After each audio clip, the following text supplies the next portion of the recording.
Well, after watching this man, you would ask yourself, what is the face of Nnamdi Kanu? Because the things he actually or is about to say now have been said years ago, many years ago by Nnamdi Kanu. So people should ask themselves, especially Nigerians, what is really happening in this country?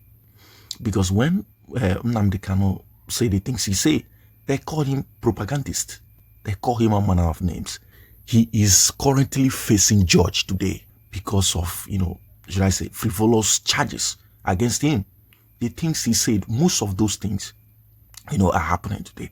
And he's being charged for broadcasting, not with guns, not with anything, but just for, having mic and talking to people, telling them what is happening, telling them what is going on, reporting to them what the country media cannot, what the mainstream media cannot even oblige to. So watch this man talk about these things one after the other. The issue of genocide, he even started with the fact that Igbos were the first victim of Christian genocide in Nigeria. And it is obviously true. So I want you to listen to what he has to say about the genocide, the killings happening in the north, and all of that. Just watch. The dictionary defines genocide as, because I knew you were going to ask, so I got ready for you. The dictionary defines genocide as the deliberate and systematic killing or persecution of a large number of people from a particular national or ethnic group with the aim of destroying that nation or group of people. And with that definition, I'm going to turn my answers to a question or questions to the majority of you who are here today. Let me give my response a background. I was born in 1952 in Zaria. I was born in the military barracks. I grew up in Kaduna, Zaria, Kaduna, Kanu. So my answer does not come out of just newspaper, but experience. The first riot I ever experienced, with all due respect, was against people from the East. I was there during the Zaria riots when your crime was that you were Igbo. They didn't tell me, I saw it. People were being killed right before my eyes. My dad was a soldier trying to prevent it.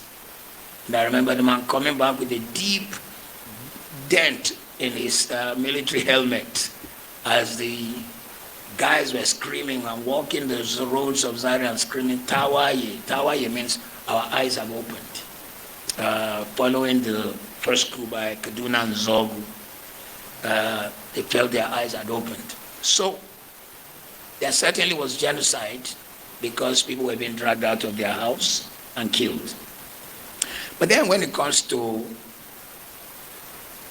the hot case on hand, is there religious genocide in Nigeria? Firstly, I'd like to say that whatever issue is in Nigeria, because it was not dealt with, it became a snake with 5 heads or more heads. And so when you are looking at each case, you need to know which head you are dealing with.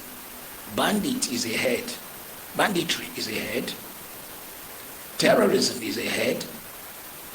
Fulani herdsmen carrying guns and invading people's farm, chasing them out, is another head. The guys who demand money, what did you call it? Kidnappers is a head, and there are many more heads. And then deliberate chasing of people away from their land and immediately putting another tribe there is a head. So, are these things happening in Nigeria or not? I'll just take you down some historical cases and I'll ask you, is it really happening in Nigeria? Maitasine, in the 70s, a man who rose and began to teach a form of Islamic cleansing that says anybody who was not of that particular belief must die.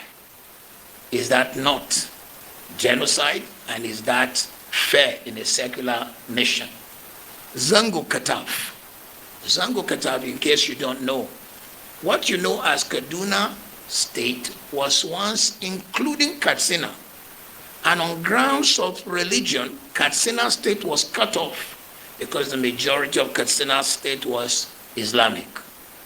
And what remained as Kaduna State was majority what we call Southern Kaduna, Zango Katav, people who are and so on and so forth. I don't want to mention all the tribes. And despite cutting and now having Kaduna State, the south of Kaduna State is 99% Christian, producing Professor Ishaya Audu, first Vice Chancellor Amadu Bello, producing General Ishaya Bameyi, producing former Deputy Governor Central Bank, Melafia. But somebody was still not satisfied and wanted their land. And particularly under the watch of a particular governor, probably 23,000 of these people died. Is it so? Is it not so? And if people of that number die, I mean, Zangu Kata, people were being hacked, cut like animals because you wanted their land and because they didn't follow your religion. Is that genocide or not? There was beheading in Kano because, what's the name of the evangelist? Reinhard Bonnke came to hold a crusade, and they said, Christian crusade is not allowed. Not only did they destroy the equipment, they cut Christians. Is that genocide or not? Deborah Samuel, a girl in a polytechnic in Nigeria, in the north, she saw on the platform of her class that people were posting religious things. And she said, hey, this platform is for our study, not for religion. They went, they killed her. And when it became a court case, 52 barristers who hold the religious faith different from hers showed up to defend the guys who killed her. Is that genocide or not? Evangelist Eunice in Greater Abuja went out 5 a.m. to do what we used to do down south here. And when we were kids, I was born a Muslim. My name is Ahmed. My mother is Aishat. My brother is Mudashir. My sister is Khadijat. My dad is Salam. But we knew people who would wake up and be waking people to prayer. That was what Evangelist Eunice did. And they hacked her to death. And then, if all that is not genocide, and if it is just religious intolerance, what happened when Melafia came out and said, I am from Southern Kaduna, and 23,000 of our people died, and actually when we call people who should come and defend them, the military, the police, they don't show. It is after the people are gone that they show. And they say they have it on good record that some mysterious helicopters are coming to give these people equipment. Is that not a plan at genocide?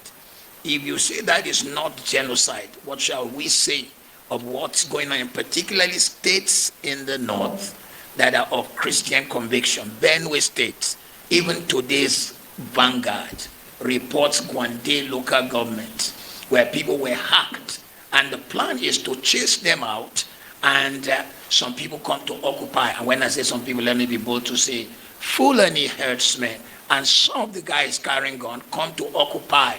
Because when I was a little kid, one of the songs on radio in the north would say, Babanka San Shehu Danfodio. That song says that the whole of Nigeria is the land belonging to Shehu Danfodio. And until that is achieved, they've reached Kwara. It may be Lagos. So somebody somewhere does not want this kind of facing the reality. Is there a genocide? You will have to answer. I haven't answered any of your question yet. But let me just say, 270 girls were carried out of a school. They were all Christians. The people who carried them committed 5 crimes. 1, child molestation, because Nigeria's criminal law says that if you sleep with anyone under, is he 18? Which is the age of consent. It's a crime. They raped these girls. 2, if you carry a person against their will across border, it's trafficking. I thought we have human trafficking laws. 3, You force these people to change religion. 4, you force them into marriage. That is the 4th criminal offense. 5, some of them were violently raped. And then 6, some of them were killed. The same people who committed this crime, you said you forgave them. Who forgave them? Where were they forgiven? Which court of law? Is it the government that said, okay, we suspend the criminal laws of Nigeria in the case of Boko Haram, who carried this girl, whatever of the Hydra heads carried the girls? Who did it? So, if you now say you forgive them, where are they? It is rumored that some of them are now repented and you brought them into the army. How can a man who killed and committed all this crime now qualify to be a defender of the nation? It is rumored that some of them are in the Air Force. How can a man like that defend the Federal Republic of Nigeria? How can we entrust him in the country where I live at the moment, in England? If you touch a child, you know rape and more, you touch a child in an indecent way, you will be in the register of child molesters. And the moment you change local government from one local government to the other, you must go and report yourself as a child molester so you can be on the books of child molesters. Once the court have passed a case against you that you molested, anytime you move, you don't need the police to do it. You have to go and report yourself. There are jobs you cannot get. But in our own case, we said these guys are forgiven. 1, who forgave? 2, where were they forgiven? 3, where did we see their repentance? 4, where is the fruit of their repentance? So, we cannot say that there is no genocide. But if we say there is no genocide, answer my questions. 2, we cannot say there is no religious intolerance. If you say there is no religious intolerance, explain to me why. The issue is that no one has anything to say about this. And just like what happened, what played out yesterday, being the 17th of November 2025, over 20 something schoolgirls were kidnapped. And up till now, there has not been a press briefing. There's not been nothing about it. The government is just watching, moping, doing nothing. And you try to, sweep it under the carpet. How is that going to be possible? So the issue of Nigeria is beyond Nigeria. And it's not as if every one of us wanted this country to succeed. But the way it is actually auto-capsizing, I would say that the more Nigerians trying to, make the country to work for themselves, the more its unity consumes more lives and more lives. And this is the obvious truth. People will be kidnapped, unalived, not just people, a community, whole community, villages will be rampaged, and nothing, no seriousness, no sanctions, no punishment. Then you recruit people, you recruit them and call them repentance, and you infiltrate them into the army to purportedly protect people they have been, unaliving. Just understand the stupid definition. You bring them in after the whole repentance saga, and you infiltrate them into the army, and you expect them to protect the same people they've been kidnapping and unaliving. Isn't that just a big joke? This country, Nigeria, is a joke taken too far. And that is the truth. And the earlier most of us realize that, the earlier we'll start speaking up, the better for us. Because this whole thing is actually, it is actually coming to everybody. It must get to everybody. Because the kidnapping you hear today, of course, are Nigerians. When you hear them, when you hear the news, yours might come tomorrow. It's just going to get to everybody. Every one of us must have a test to this. How many are remaining again? Nigerians are I almost go to Benue State. It's almost like it's wiped out, because you don't imagine how many people live in a village. You woke up the next morning, you hear that the whole village is being wiped out, and you think people's life don't matter. You come out to say there's no genocide.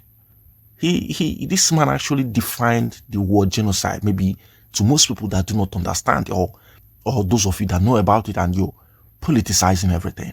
It is really, really heartbroken how these things are happening in Nigeria. I weep for this country.